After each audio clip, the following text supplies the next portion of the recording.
मुरारिसुरार्चितलिङ्गं निर्मलभासितशोभितलिङ्गम्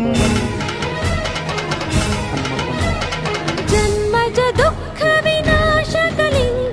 तत्प्रणमामि सदा शिवलिङ्गम्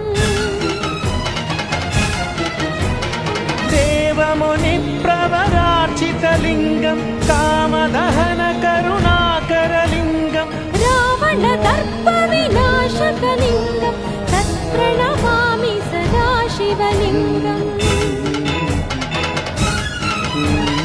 सर्वसुगन्धसुलेपितलिङ्गं बुद्धिविवर्धनकारणलिङ्गम् सिद्धसुरासुर